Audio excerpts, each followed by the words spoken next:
Good morning! Morning, sir. Morning. Welcome to the Roxy. We're praying for you. Salamat sa Diyos at kasama natin siya. Okay, sa ating pong pagpapatuloy, salamat sa Panginoon sapagkat tayo ay nasa last Sunday na ng November. Alam niyo po ba yan? Last Sunday na ng November. Pero salamat sa Panginoon sa kanyang pagpatnubay sa atin itong buong November. Maraming nangyari. Ano po? At salamat din sa inyo po natapos nating anniversary. Salamat sa bawat isa. Salamat sa inyo pong involvement. Ano po? I'm sure ang Panginoon ay naluwalhati sa atin po. Bibigay ng kaluwalhatian sa Kanya, pagpupuri sa Kanya through the talents ano po, na pinagkaloob niya sa atin. Okay, sa ating po pagpapatuloy, buksan na po natin ang ating po mga Bibles sa Isaiah chapter 52, verses 7 and 8. Isaiah 52, 7 and 8. At basahin po natin ito lang sabay-sabay. Okay, Isaiah 52, verses 7 and 8. Ready? Begin. How beautiful on the mountains is the feet of those who bring good news, who proclaim peace and bring good tidings, who proclaim salvation, who says to Zion, your God reigns. Listen, you watchmen, lift up their voices, together they shout for joy. When the Lord returns to Zion, they will see it with their own eyes. Pagpalain po ng Panginoon ang pagkabasa ng kanyang salita, tayo po'y manalangin. Panginoon, salamat po ulit sa inyo pong pagtuturo sa amin itong mga nagdaang linggo. Salamat po, Panginoon, sapagkat pwede namin alalahanin ulit yung theme namin for this year, knowing the time. Kaya, Panginoon, nawa ay ang aming pong napapakinggang salita mo ay hindi lamang added information. Kundi ito, Panginoon, ay gamitin mo to transform us para mas maging maayos, tama ang aming pong perspective at ang aming attitude, ang aming action sa aming pong pamumuhay sa mundo ito habang hinihintay namin ang muling pagbabalik ng Panginoon. Sa aming pong pag-uusapan ngayong umaga, tulungan mo kami na ito'y maintindihan at may sagawa namin. Tulungan mo ang iyong lingkod sa kanyang pagbabahagi. Ito ang aming dalangin sa pangalan ni Jesus. Amen. Noon pong July 28 ay binanggit ko po sa inyo na pagka pinag-usapan ang Greece or mga Greeks, normally ang pumapasok po sa isip natin ay yung mga matatalinong tao. Ano po? Si Socrates, si Plato, at saka si Aristotle. At ang nakakatuwa sa tatlong ito, si Socrates, disciple niya si Plato, at itong si Plato ay disciple niya si Aristotle. At ito ang tinatawag nilang Big Three, no, na Greece pagdating po sa philosophy. At hindi lamang po sa intelligence kilala ang mga Greeks, kundi sila din po ay kilala sa pagdating sa beauty, no, sa kagandahan. Kaya meron pong silang goddess of beauty, itong si Aphrodite, at saka god of beauty, o representative ng mga kalalakihan, si Adonis. Okay? At alam po ninyo, itong mga Greeks na ito, nakadevelop po sila ng formula kung paano i-determine kung maganda ba yung isang tao o hindi. Okay? Hindi ko alam kung narinig na ninyo ito, pero sa mga engineers daw and architects, no, ito ay alam nila. Okay? Ito yung tinatawag na the golden ratio. Narinig nyo naman? Sino nakarinig na niya? Golden ratio. Okay? Sige, at least narinig na niya ang golden ratio. Ano ba itong golden ratio na ito? Ito po ay ginagamit nilang panukat sa isang body part ninyo. Titingnan nila kung proportion. For example, yung mukha natin. Alam niyo ba kung susukatin niyo yung mukha natin? Kung tititigan niyo ng maigi, minsan mas malaki yung isang mata natin kaysa sa kabila, di ba? Minsan, hindi pantay yung distance. Okay? Yung panga, mas pataas yung isa mas mababa. No? O yung pisngi, mas maliit yung isa mas malaki. So, sa golden ratio daw, dapat proportion lahat. No? Madalas yung mga magagandang ating nakikita, kung susukatin daw, gagamitin mo yung golden ratio, ay perfect. Maganda sila. Kaya, kung gagamitin niya sa mukha ko, o kaya sa mukha natin, ano kaya ang score natin? Pero alam niyo po sa UK, ay nagkaroon, meron dalawang doktor. Ano po, ang pangalan ng dalawang foot doctor na ito ay si Marion Yao at saka si Dr. Kenny. Kumuha sila ng 8 celebrities, no? Para suriin nila kung sino yung may pinakamagandang paa. Okay? Pinakamagandang paa. Naalala ko nun, pag tinatanong yung mga babae, ano ang nagustuhan mo dyan sa boyfriend mo? Alam niyo sinasabi niya, maganda yung paa niya. Mami, nagustuhan mo na yung paa. Waluyin pa ako. Pero narinig ginawa yun, ang gusto daw nila ay yung kanilang paa, malinis sa paa. Ganyan. Pero itong dalawang foot doctor na ito, actually celebrity foot doctor sila. Kasi basta celebrity ka, from head to toe, dapat maayos, maganda ang iyong itsura. So, ginamitan nila ng golden ratio. No, yung mga paanong 8 celebrity na yun. At alam niyo po ba kung sino ang nanalo? Ang may pinakamataas na grade, hindi naman, almost perfect, 95 ang grade niya. O, I see, kilala niyo to?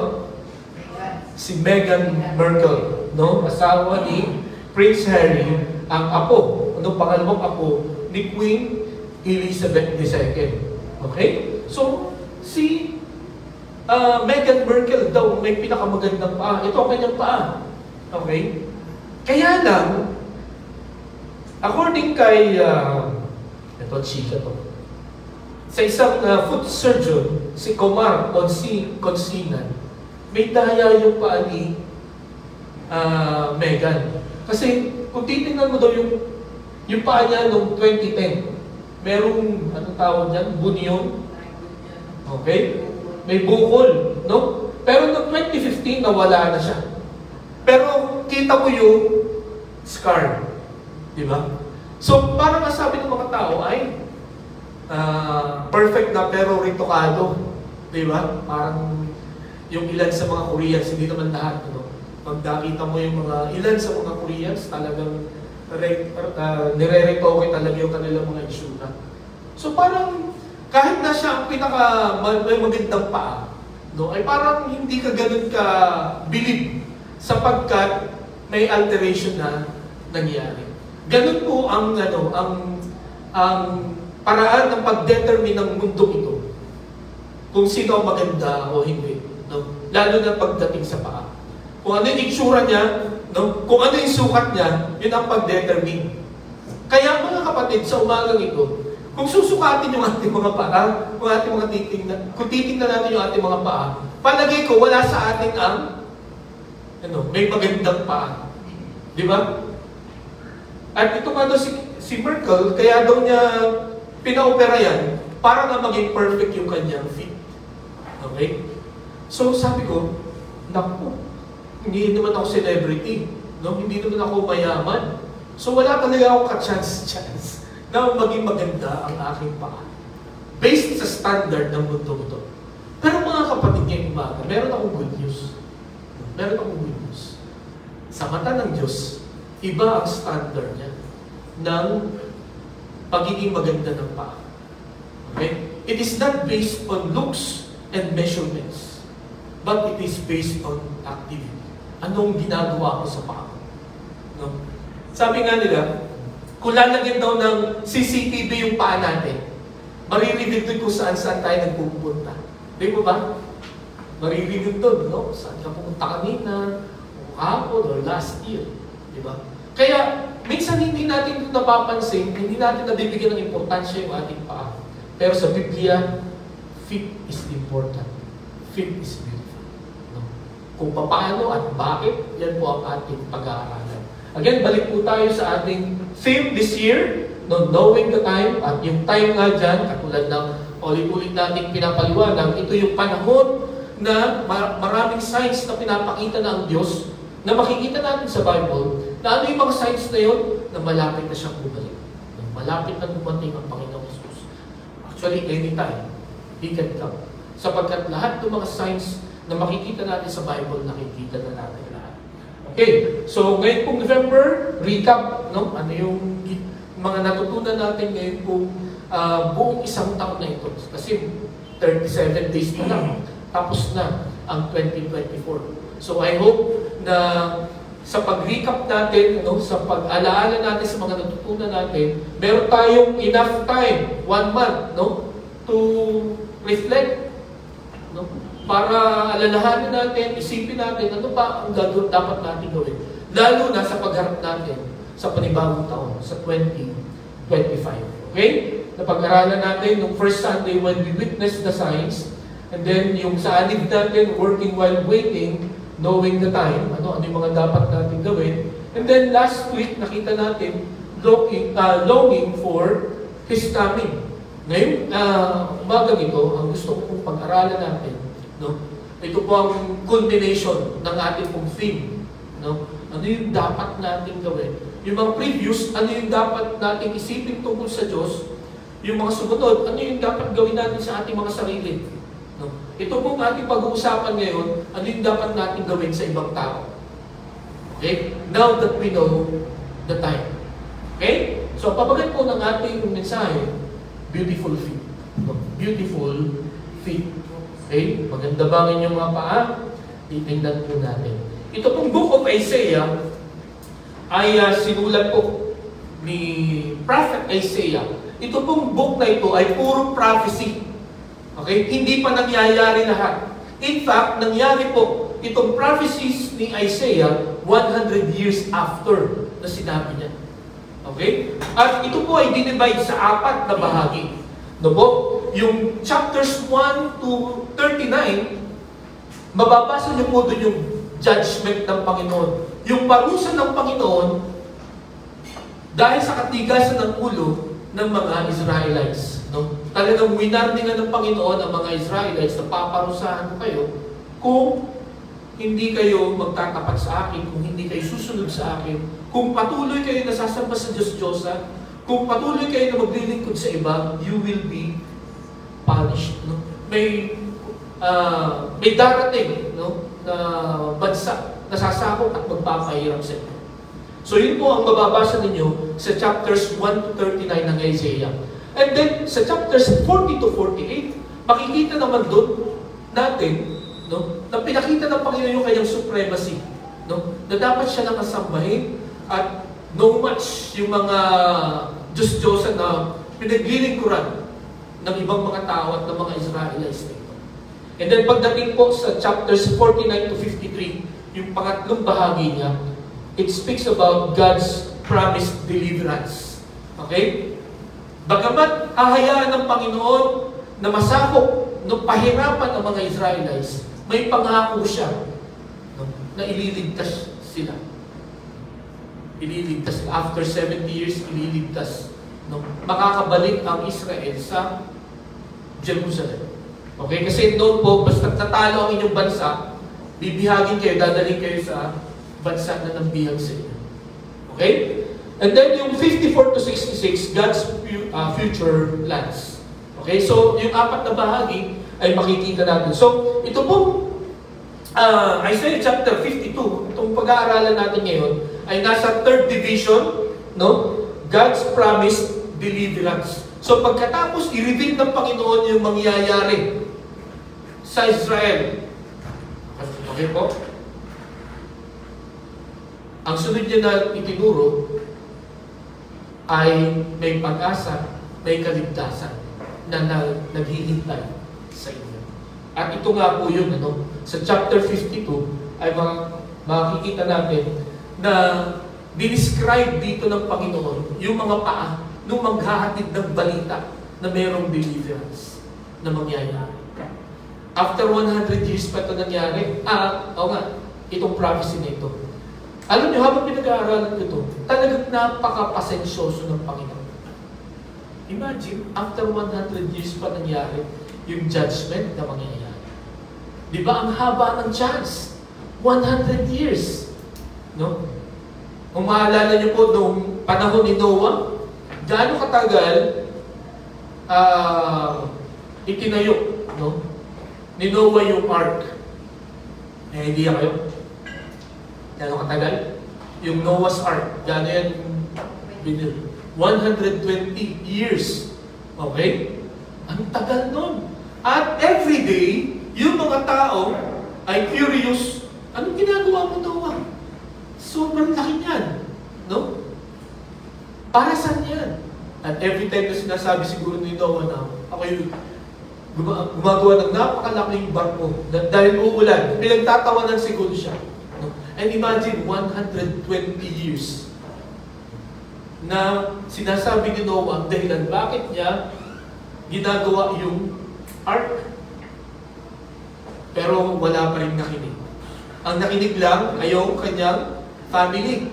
No? Yung 3 anak at yung kanilang mga asawa. So 8 lang silang na-save. Pwede ba natin sisihin ng Panginoon na hindi sila binigyan ng chance? Imagine, 120 years. Ito, 100 years na binigyan ng chance ng Panginoon ng Israel na bumalik. At mga kapatid, ngayon umaga, gusto kong makita niyo ito parati. Ang Panginoon, bago tayo parusahan, ano po? Bago siya magbigay ng judgment, He will give us a long time para ayusin ang ating pumasarili. Sapagkat the Lord is really patient with us. Okay po? Salamat sa Diyos sapagkat ang Diyos natin ay gano'n. Hindi siya agad yung katulad natin na pagka nagkamali o may nagkamali, di ba? Parusa agad ang gusto natin. Pero ang Panginoon, 100 years ang kanyang palugit. Okay? Based dito sa ating pag-aaralan ngayon. Ngayon po umaga, paano tayo magkakaroon ng beautiful feet, no? According dito po sa ating pong pinag-usapan. May 3 paraan, mga kapatid. Ang una, we need to serve the Lord, no? With willingness, no? Willingness to serve the Lord. Okay. Dapat magkaroon po tayo ng ano bang tagal sa willingness? Pagnanais. No? Tama ba yun? Yung kagustuhan, tama. Yung gusto mo na maglingkod ka sa Panginoon. Kasi kung babalikan po natin ito, how beautiful on the mountains are the feet of those who bring good news. Mga kapatid, ito po ang gusto kong makita natin dito. Mahirap pagka yung may asikasuhin kang papel. Papepermahan ka, papel. Tapos papupuntahin ka sa sa bundok. Walang sasakyan. No? Lakad ka lang. No? Dali mo itong papel na ito doon. Kasi yung office namin doon. O kaya yung opisina ng pepperman na doon sa bundok. Anong mararamdaman yung magkagawa? Maglalakad ka lang paakyat. Di ba? Magagalit ka, no? At gagawa ka ng paraan na hindi ikaw ang aakyat doon, no? Gagawa ka ng paraan na may ibang ang uutusan or gagawa ka ng paraan na magiging madali ang pag-akyat doon. Sapagkat hindi madali, mga kapatid, ang pag-akyat ng bundok, ang pagdaan ng bundok, lalo na nung panahon na yun. Sapagkat ang mga bundok noon, no, ay maraming mga mapapanganib na hayop at saka maraming mga masasamang tao. Kaya, to serve the Lord, no, to bring good news to people, nadadaan ka sa mountain, you need to be willing. Dapat gusto mo. Sapagkat hindi mangyayari, no, yung gusto ng Panginoon hanggat hindi ka willing. Di ba ba? Hindi ka makapaglingkod sa Panginoon kung hindi mo gusto. Kahit na ang daming resources niya, no? Kahit na ang dami mong training na nadaanan, but if you are not willing, hindi mo pa rin makapaglingkuran ng Panginoon. Sa akin pong pagbabasa tungkol sa paglilingkod sa Panginoon, madalas ang napansin ko po, kung gusto mo maglingkod sa Panginoon, you have to give something to God. Ganun po ang napansin ko. You will give something.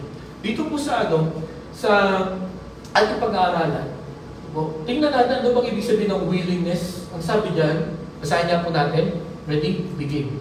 Being and prepared to obey. Yan pala ibig sabihin ng willingness. Handa ka, gusto mo, at handa ka na sumunod. No? Ready, anytime. Tapos prepared ka. Pwede kasing ready, pero kulang yung skills mo. Di ba? Pwede naman kumpleto na skills mo, pero ayaw mo naman, hindi ka handa. So, willing daw, eto. Dapat itong dalawang ito ay magkasama. You are ready and prepared to obey.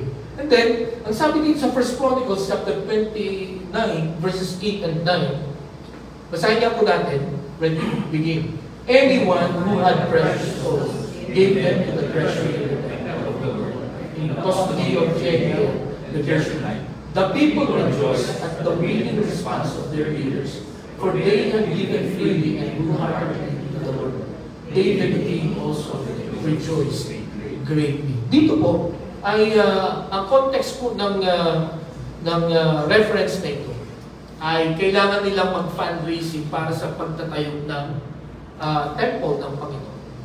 At ang maganda dito, yung mga leaders ang nauna, they have willing response. No? Nagkaloob sila. Okay? At dahil sa willingness ng mga leaders, the people rejoice. Nagalak ang mga tao. At maging ang kanilang leader nagalak. Kaya mga kapatid, alam po ninyo, through willingness, through our willingness to serve the Lord, magagalak ang buong church. Magagalak ang inyong mga manggagawa, magagalak din po ang bawat isa. May inspire tayo. Pero pagka ikaw yung tao na, oops, pwede bang iba na lang? No, hindi ako pwede.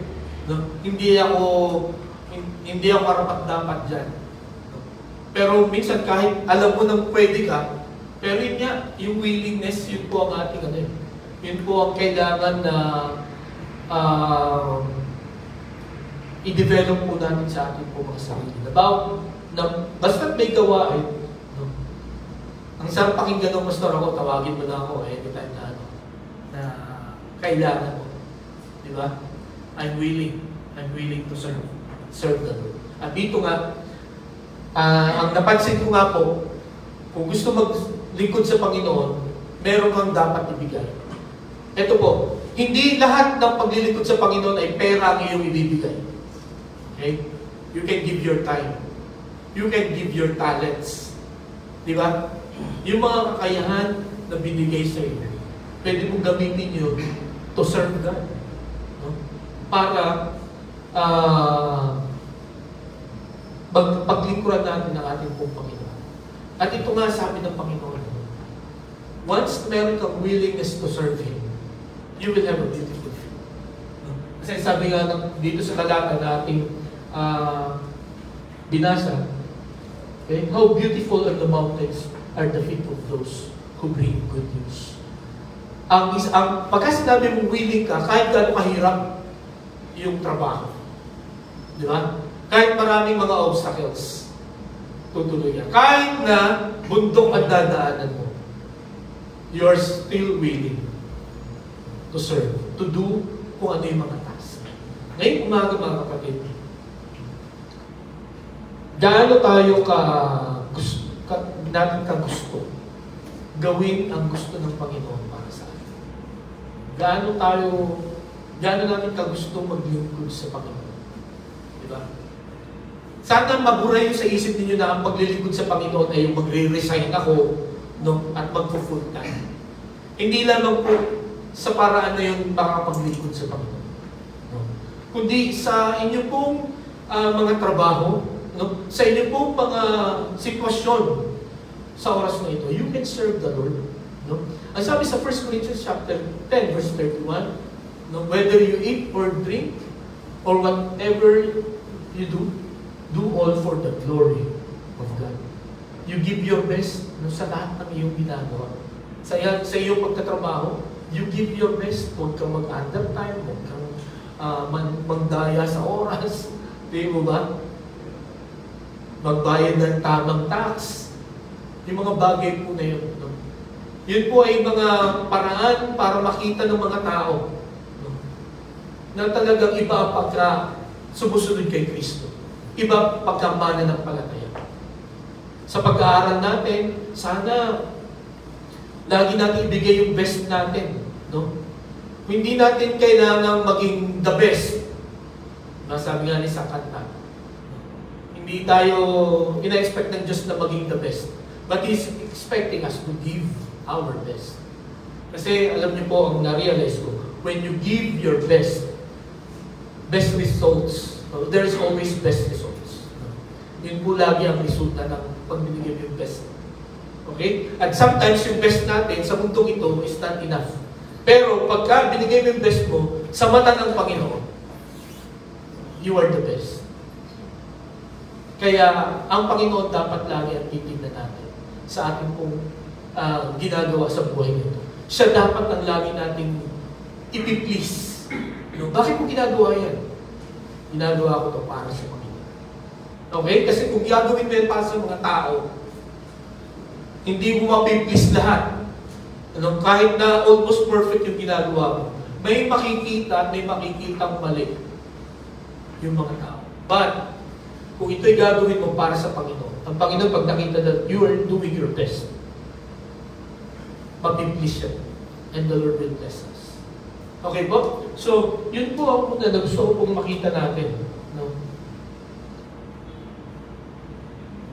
Para maging maganda yung paan natin, according po sa Isaiah chapter 52 verse 7,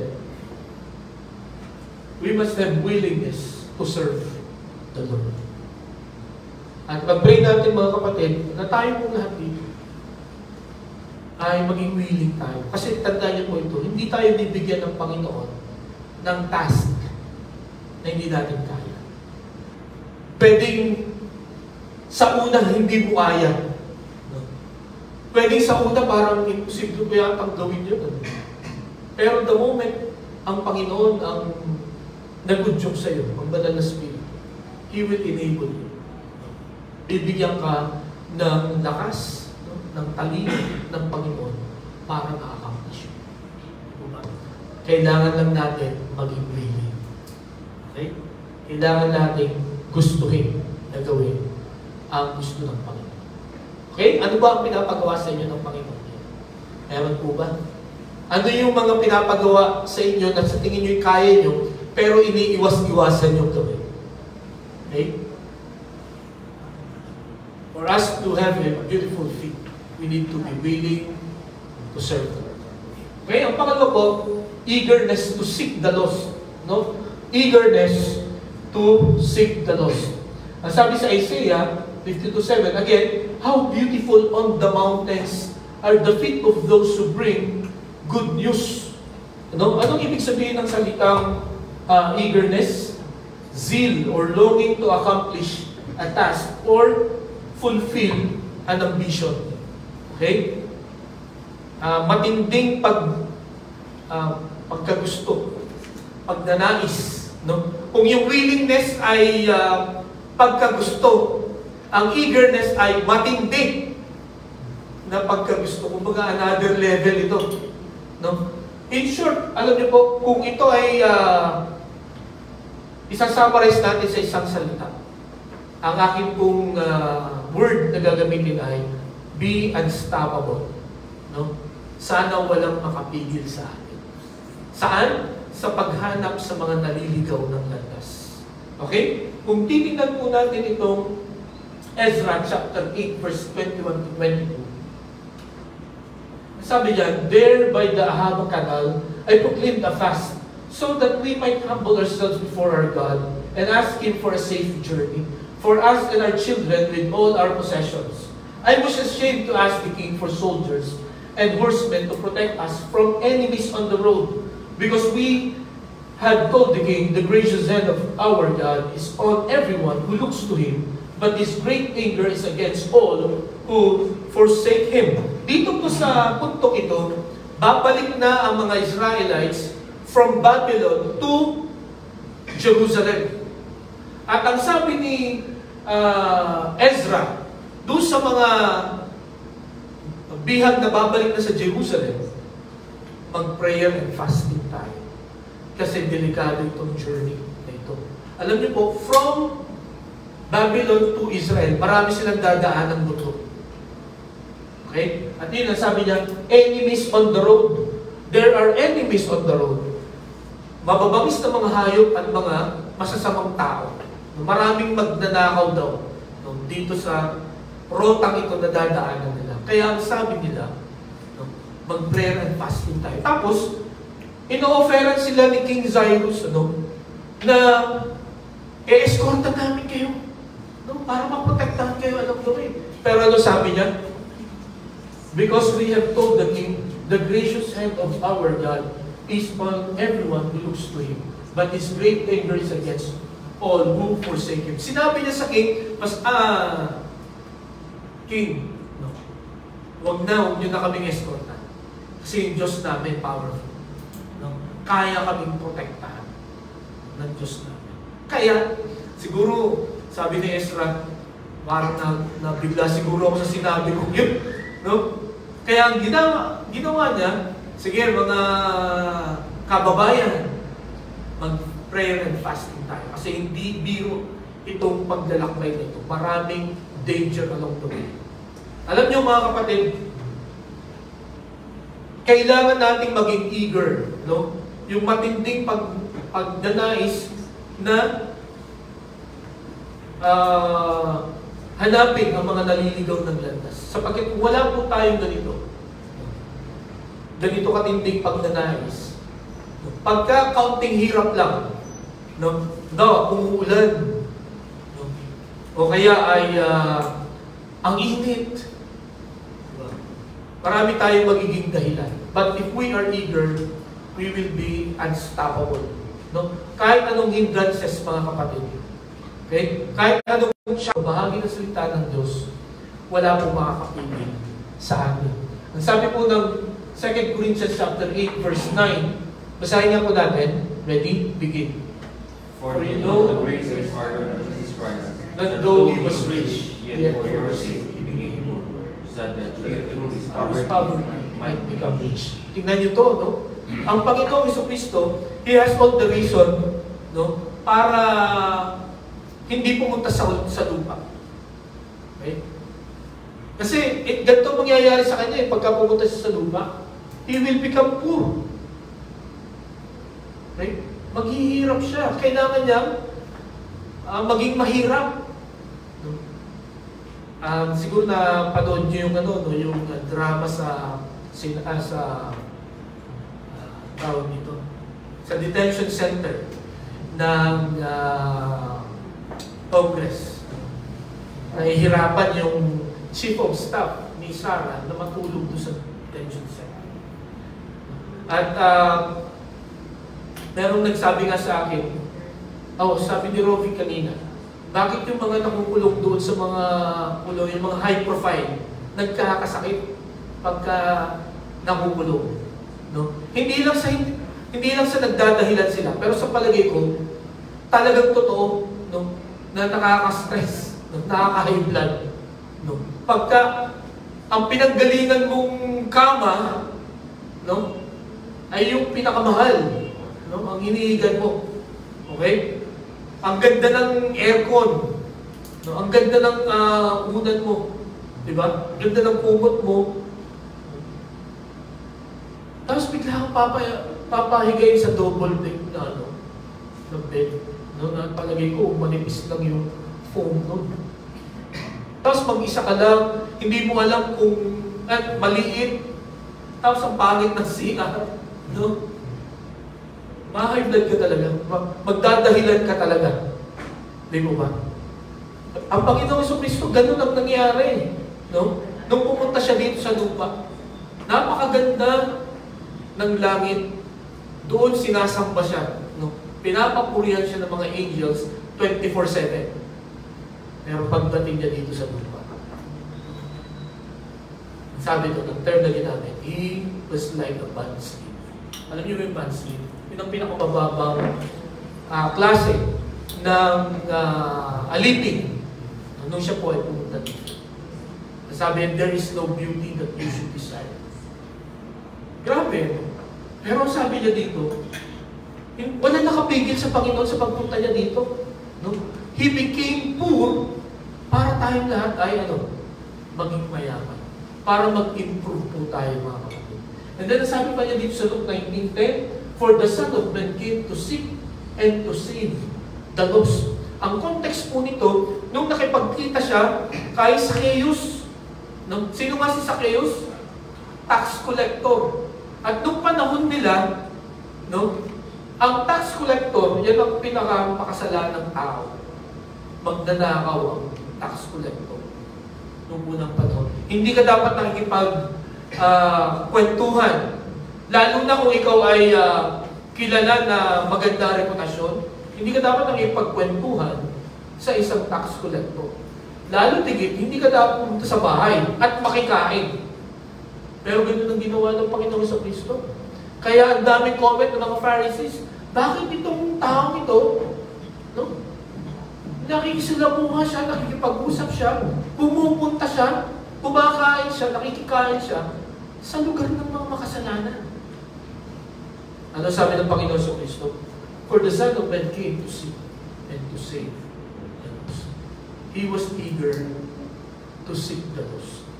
Kahit na ano pang sinasabi ng mga tao, kahit na ano pang sinasabi ng mga matatalinong tao, kahit against ang mga taong ito sa gagawin ko, pero dahil ito ang aking misyon, ito ang gusto ng Panginoon na gawin ko, tutuloy ako. Di ba? Sometimes sa pag-share po natin ng gospel, marami tayong mga alibis, excuses. Di ba? Baka hindi sila maniwala sa akin. O baka pagtawanan ako ng mga makakakita sa akin. Di po ba? Baka pag tinanong nila ako na hindi ko alam, hindi ko masagot, ay hindi na sila makinig sa akin. Sabihin ko po sa inyo, iniisip lang yan. Iniisip lang natin yan. Pero what I've realized, mga kapatid, sa pag-share ko po ng salita ng Panginoon,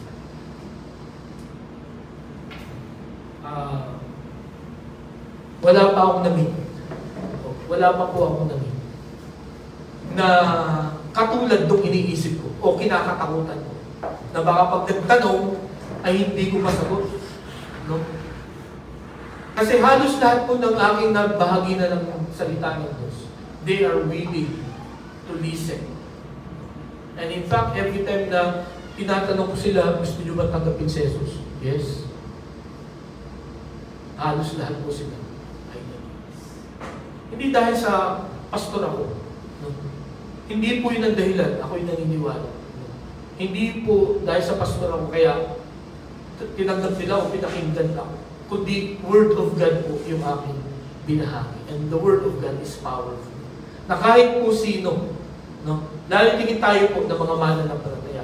If we are only willing and eager to seek the lost, mga kapatid, marirealize mo rin.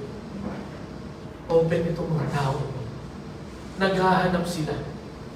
Kagabi po ay pumunta ako sa isang birthday party. At kaya po ako naandun ay sabi sa akin, nag-invite ay, Pastor, pwede ka mag-share ng gospel dito. Pero pagpunta ko doon, ang sabi sa akin, Pastor, baka hindi ka na makakapag-share, baka makapag-pray ka na lang dahil marami nagiinuman eh. Pero kinausap ko yung mga nagiinuman doon, mukhang hindi pa naman lasing. Kasi maayos pang kausap eh. Kaya sabi ko doon sa nag-invite sa akin, ay pwede ba mo mag-share? Tapos dumating yung kapatid niya, sabi niya, Pastor, mag-share ka ng gospel. Sabi ko, okay, sige. Share mo ng gospel. So yung kinakatakutan nung nag-invite sa akin na baka hindi makinig yung mga lalaki doon sa side nila na nag-iinuman. In fact, sila pa yung yumakap sa akin. Pastor, salamat sa sinare mo. Naiyak ako. No? Kasi siguro ang dami talaga niyang kasalanan. Sabi niya, kailangan ko talagang magsisi. Ano? Tiyakap niya ako, nagulat niya ako eh. Pero, doon ko na-realize na maraming mga tao ang ready to listen to us. Ang dahilan lang kung bakit hindi sila makapakinig is because of us. Sometimes we are not willing, we are not eager to seek them. Marami tayong dahilan. Di ba? Kung gusto natin magkaroon ng magandang paa sa mata ng Diyos, hindi sa mata ng mundong ito, sa mata ng Diyos. We need to be willing to serve Him. We need to be eager to seek the lost. Okay? Kung titignan pa natin si Apostol Pablo, madalas po natin itong binabasa itong talatang ito. Basahin niya po natin ulit. Ready? Begin. And see, now I go bound with the Spirit to Jerusalem, not knowing the things that will happen to me there, except that the Holy Spirit testifies in every city, saying that chains and tribulations await me, but none of these things move me, nor do I count my life dear to myself, so that I may finish my race with joy, and the ministry which I received from the Lord Jesus, to testify to the gospel of the grace of God. Sabi niya, chains and tribulations await me. Sa pupuntahan ko sa Jerusalem, ang sabi ng Holy Spirit, so hindi ito chismis. Holy Spirit na nagsabi sa kanya. Totoong mangyayari ito. No? Ang sabi niya, yung chains, ang ibig sabihin nun, makukulong ka doon. Huhulihin ka doon. No? Ipipersecute ka, sasaktan ka ng mga tao dahil sa pag-share mo ng salita ng Panginoon. Pero ano sabi ni Pablo? None of these things move me. That's eagerness. Walang makakapigil sa akin. Sa pagtupad ko, no, ng iniatang sa akin ng Panginoon. Kaya mga pagiging umaga, ano ang mga fears natin sa pag-share natin ng gospel? Baka iniisip nyo lang. Baka iniisip lang natin. Baka hindi totoo. At most of the time, hindi po totoo. Ito marirealize mo. Buti na lang, sinira nyo itong tao sapagkat kailangan na pala niya. Di po ba? So, dapat lang maging eager tayo. Walang anuman ang makapigil po sa atin. So, yun po ang pangalawa, eagerness to seek the lost. At ang pangatlo, at ang panghuli, joyfulness to share the word. No? Kagalangan sa pagbabahagi ng salita ng Panginoon. Every time na naririnig nyo ang mensahe tungkol sa pagbabahagi ng salita ng Diyos, ano ang nararamdaman nyo? Ano yung pumapasok sa isip nyo? Pagka merong program, no? O mamayang hapon, no? O kaya next week, magkakaroon tayo ng evangelism. No? Magsishare tayo ng gospel. Anong nararamdaman nyo? Ano ang tumatakbo sa isip? Ayaw. Parang may gagawin ako, pastor. May lakad ako ng ganong oras. Diba? Bigla nga nagkakaroon ng lakad. Ng appointment. Di ba? Ewan ko, meron bang punto sa buhay ninyo na okay, meron tayong time para mag-share ng gospel next week. Meron ba sa inyong nag-cancel ng mga appointments for that particular event? Talagang, may evangelism tayo next week. Walang, dapat naka-block to. Walang pwedeng makaabala. Di ba? If you are willing and eager, and joyful, ano yun? Talaga mag-i-involve tayo sa pag-share ng salita ng Panginoon. Bakit kailangan maging joyful tayo? Okay, kung babalikan ulit natin ito, sabi niya, those who bring good news, who proclaim peace, bring good tidings, proclaim salvation, who says to Zion, your God reigns. Those who bring good news. Okay, ito pong isipin natin. Ang ibibigay natin, ang dadalhin natin ay anong klaseng balita? It is good news. Alam niyo sa Tagalog, yung good news na yun ay dalawa. Magandang balita at mabuting balita. Dapat magkasama yun. No? Hindi pwedeng magandang balita lang. Kasi ganito yan. Halimbawa, sabihin ko sa inyo, sa loob ng isang buwan, 30 days, 3 times a day, libre ang pagkain ninyo sa Jollibee.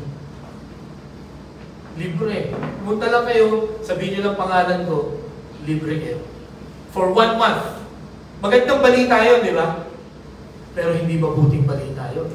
Kaya niyo ako? Hindi mabuting balita yun. Bagamat libre yun, at masarap kumain sa Jollibee, pero kung aaraw-arawin natin ito, ay parang nagpapakamatay tayo. Hindi mabuting balita. Itong good news dito, hindi lang ito magandang balita, mabuting balita. Mabuting balita. At mga kapatid, ganito, kung ikaw ang tagapagdala ng mabuti at magandang balita, anong mararamdaman mo? Malungkot ka ba? Ibibigay mo. Alam niyo po, nung March 11, o nung May 11, 2023, dineclare ng World Health Organization na finally, ang COVID ay under control.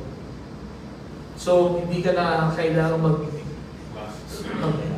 face mask, no?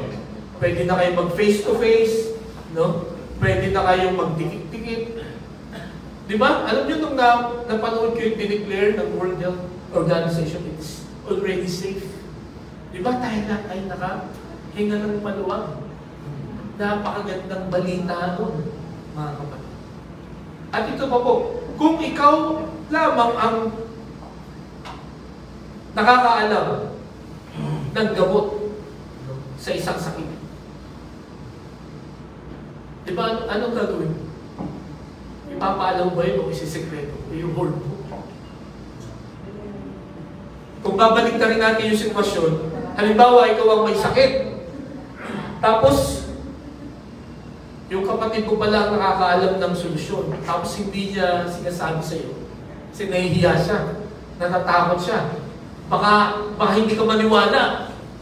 Ano po ang mararamdaman natin? Mga kapatid, ngayong umaga, ang pinaka-solusyon sa pinaka-matinding problema ng tao ay nasa atin. Alam niyo po ba yun? Hawak na. Yun po ay Panginoon Jesus. Kaya kung hindi mo yun ibibigay sa taong nangangailangan, sa taong ligaw, maliligaw ang landas, sa taong mapapahamak sa inyo, malaki po ang responsibility natin. At dahil sa magandang balita ito, ang ibig sabihin, hindi ito makakasama. We should be joyful in sharing the word. Di po ba? Dapat hindi tayo mapagod, no? Hindi tayo magsawa, at hindi tayo tumigil. No? Basta't may pagkakataon, mga kapatid, let us share the word. At ito pa po, ang sasabihin, no? Pagka sinabi mo itong good news na ito, pag sinabi mo ang tungkol sa Panginoon, ito po ang nilalaman nun. No? Peace, good tidings. Ang ibig sabihin pala ng good tidings ay may magandang mangyayari. Okay? And then, you proclaim salvation, and then your God reigns. Napakahalaga po nitong panghuli, your God reigns. Ang ibig sabihin po niyan, alam ng Panginoon na nangyayari sa buhay mo. And God knows your need.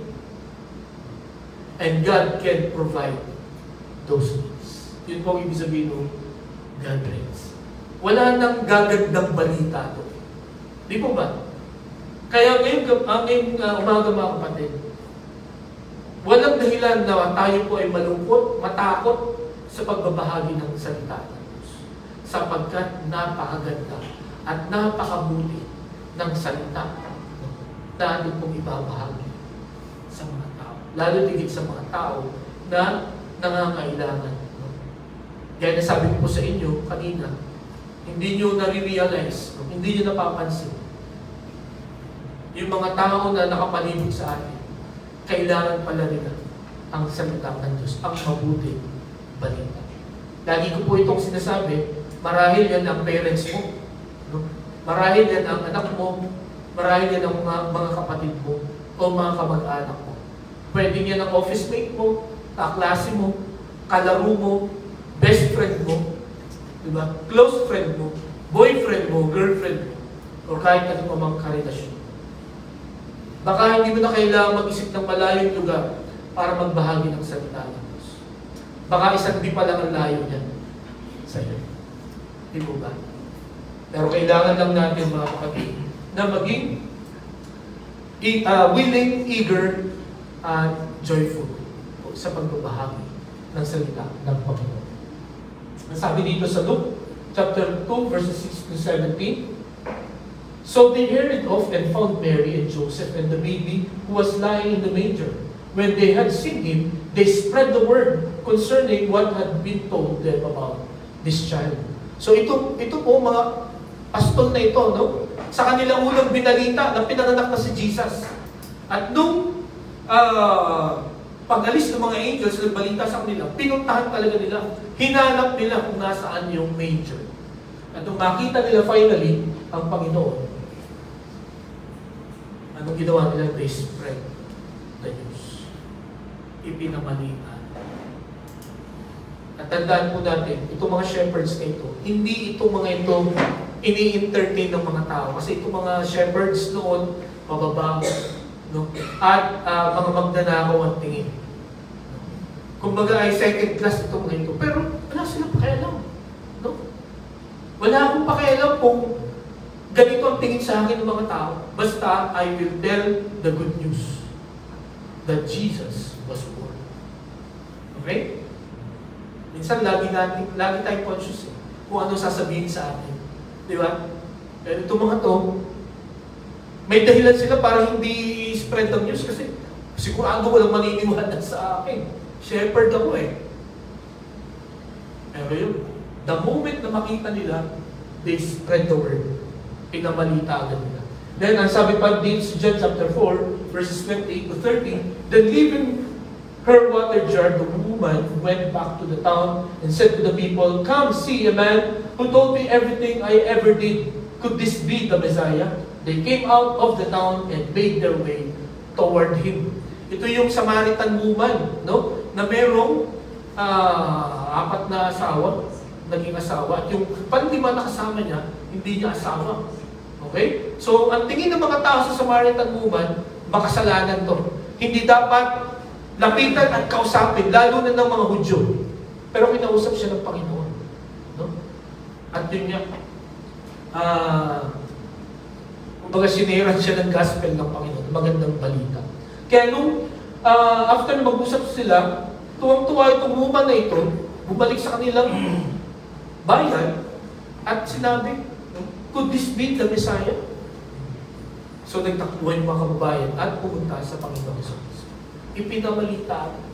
Okay, ang isa pa, si Mary Magdalene went to the disciples with the news, "I have seen the Lord," and she told them that He had said this things to her. Ito yung Resurrection Sunday.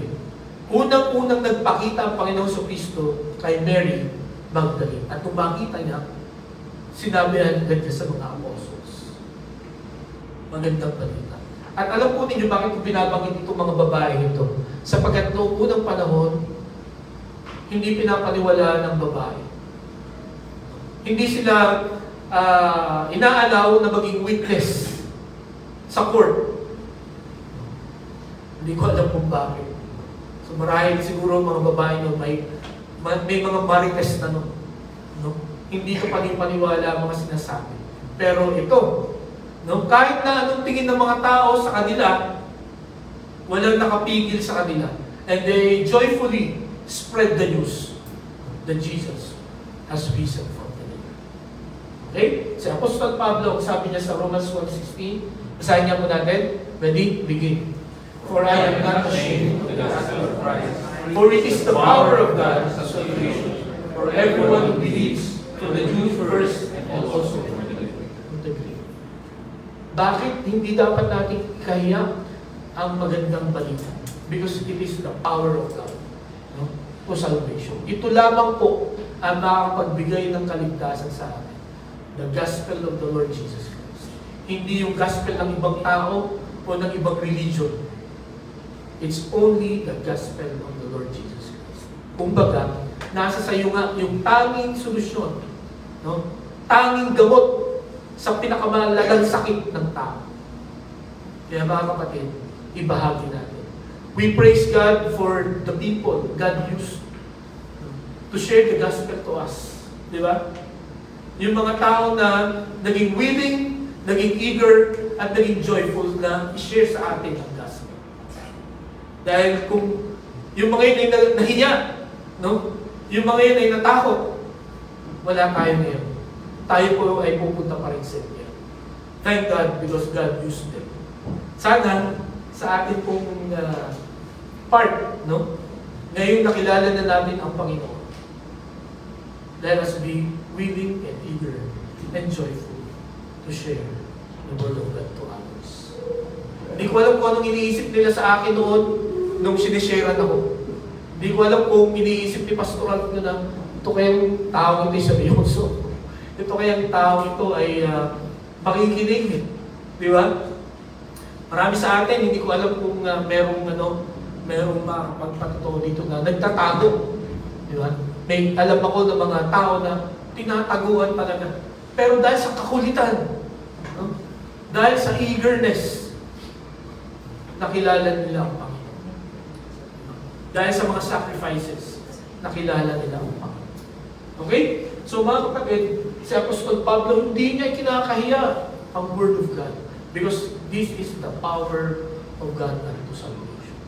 Ito lamang ang tanging paraan para maligtas ka. Mga kapatid, ngayon po nga umaga, ang sabi po ni Pastor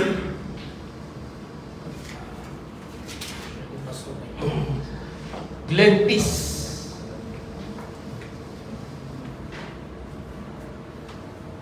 at the age of 55, ang nalakad daw, ang average na tao daw, at the age of 55, ang nalakad mo daw, ang steps na nagawa mo ay 112,654.8 kilometers. Okay? Ito daw yung haba na nalakad mo at the age of 55.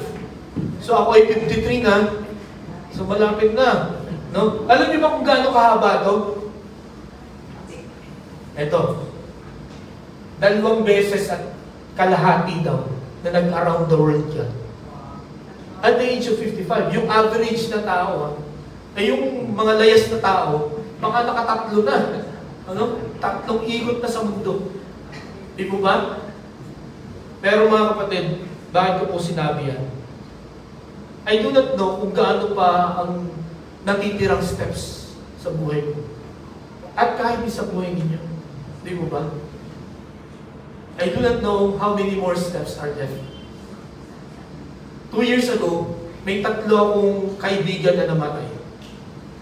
Una ay si Pastor Vincent Victorice. He was 49 years old. At yun, nalimutan ko na kung doon pinamatay niya. Pero narinig ko sa testimony, doon sa eulogy niya, sabi nung isang nag-testify, salamat kay Pastor. Kasi kung hindi niya ako kinulit, hindi nagbago buhay ko. Parang wow. At isa ako sa nakakapagpatunay sa kakulitan niya. No po? Sapagkat kaya ako nagpastor sa San Pablo because of him also. Kinulit niya. Tama na lang. Doon ka na. 49 years old. Doon natapos yung steps niya. Yung isa ko namang kaklase, 52 years old siya that time. Magaling siyang singer. At napakabait na pastor. Pero hanggang 52 years lang ang steps. And then noong November, 1 year yun, 3 yung namatay. Yung November, yung babae naman nakaklase. Na yung babae na yun, basta may gathering kami po sa seminary, siya lagi yung bumabati sa amin. Parang, hi, Pastor Eleno, welcome. For 20 years, no, pagka bumabalik ako doon, yun lagi ang bumabati. Pero that particular day, nung pumunta ako, sabi ko, nasa na si Angie?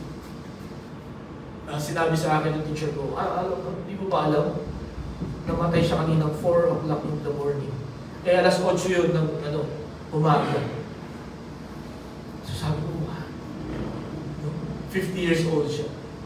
Ganun lang yung steps niya, hanggang 50. Kaya napaisip ako, sabi ko, ilan pa kayang steps ang natitira sa akin? Ilan pa kayang steps ang natitira sa inyo?